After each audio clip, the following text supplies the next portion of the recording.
York, One Man's Story. Lewis and Clark National Historical Park, Summer 2017, Astoria, Oregon. We asked staff, volunteers, and visitors to name as many of the 33 members of the Lewis and Clark expedition as they can. Let's see the members of the Corps of Discovery. We have Meriwether Lewis, William Clark. Well, I definitely know Lewis and Clark. Yeah, Lewis and Clark. So there's Lewis and Clark, Toussaint Charbonneau. Jessica Gouy and her husband, right, and their son. Charbonneau. And we have the three sergeants, Pryor, Ordway, and Gass. George Trouillard. Coulter, Bratton. Joseph Whitehouse. Pierre Crouzant. There is York. York. Painting depicting the burial of Sergeant Floyd. In a story as big as the Lewis and Clark expedition, some explorers fade into the void of history, while others become larger than life. Bronze statue depicting George Trouillard, Lewis, Clark, Seaman, and York. And in a life story as complex and debated as York, how do you define man from myth? Or do you even have to? When it comes down to it, what makes one man's story significant? A bronze statue of York stands amid tall buildings in Louisville, Kentucky. National Park Service Ranger Morgan Linehan. To gain a better understanding of what makes a person's story significant, we will be talking to visitors and staff about what draws them to the story of York. What were York's contributions to the team of the Corps of Discovery? Filmmaker Ron Craig. York, as far as my experience with our Northwest history, was significant to the point that he was the only African-American member of the expedition, and the fact that his contributions that we know that weren't realized until later years after some involved research, because it would not have been popular for an African-American to be experiencing walking around with a rifle fully armed with a major expedition that involved the expansion of our U.S., our nation, our boundaries. Tour guide Junius Rochester. They encouraged him to participate in exploring. Man depicting York carrying rifle through ferns. They gave him a rifle. He was a very good hunter. Man depicting York shooting rifle.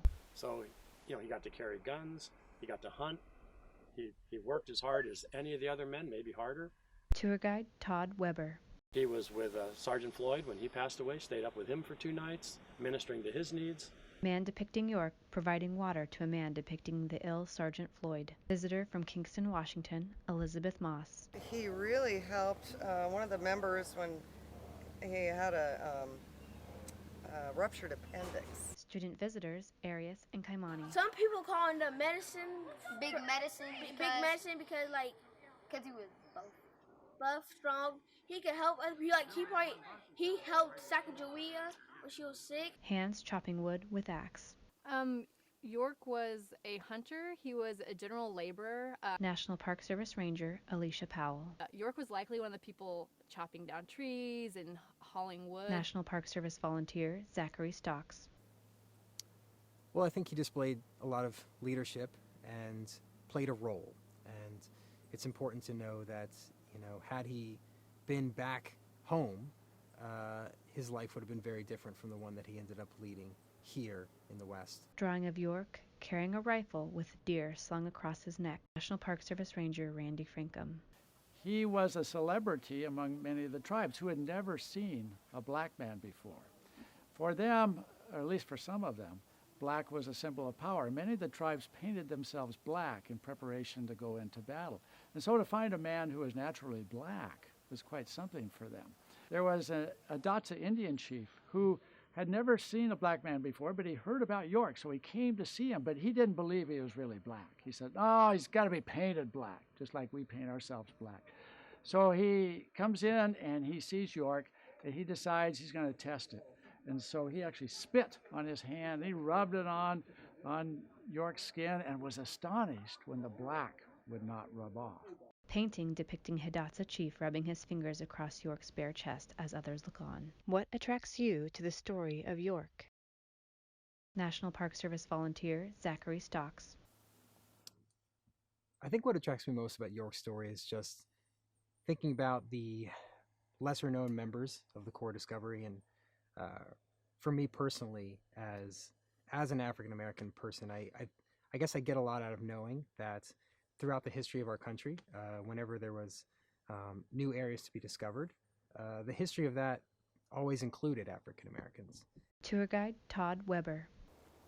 So on the return trip, when the party left here in March of 1806, York experienced a lot of the same scenarios that he did on the way out. Recognition, hunting, working just as hard as anybody. And then when the Corps gets mustered out in September of 1806 in St. Louis, everybody's getting their double pay, their land grants.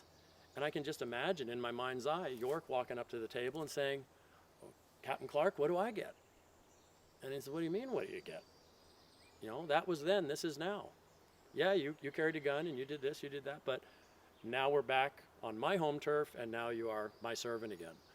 And I just try to think what York must have been processing in his mind, feeling, like to use that term again, one of the guys, one of the active participating members of the Corps, and now he's relegated back to slave status. National Park Service Latino Heritage Internship Program intern Edith Jimenez.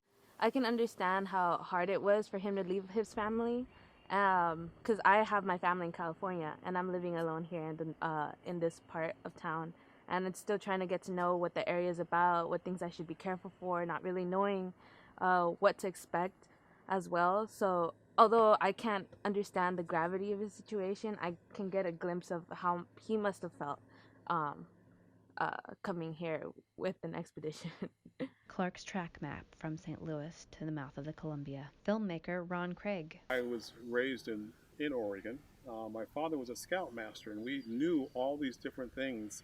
And once I realized that there was this African American involved in it, I felt a kinship.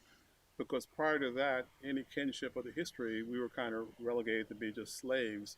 What intrigues me is how York went from a slave with only limited abilities, man depicting York helping man depicting Clark to dress, to spending over 2 years exploring the unknown, and was able to do everything any other Corps member did. Man depicting York walking toward the ocean. But then to come home after this journey and be treated like he had never left.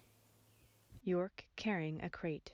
National Park Service Ranger Morgan Linehan. Many people are drawn to the story of York, whether it be because they identify with him personally through experiencing injustice, or because his story is unique and different in the history of our country. We all have stories and voices to tell them. What makes them significant is when they touch the story of another.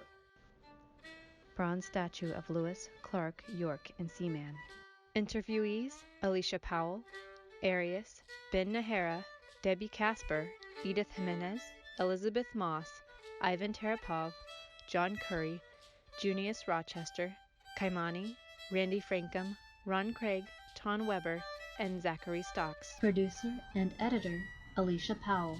Narration by Morgan Linehan. York depicted by Morgan Linehan and Rashad Gibson. Songs by John Allen and Friends included Molly Put the Kettle On and Give Me Your Hand from Lewis and Clark Fort Clatsop Fiddle Tunes. Featured art from artists Ed Hamilton, Charles Russell, Sabra Toolmayer, Eugene Daub, Michael Haynes, and Gareth Curtis. Special thanks to Elise of Timberdoodle Studios for your guidance and insight.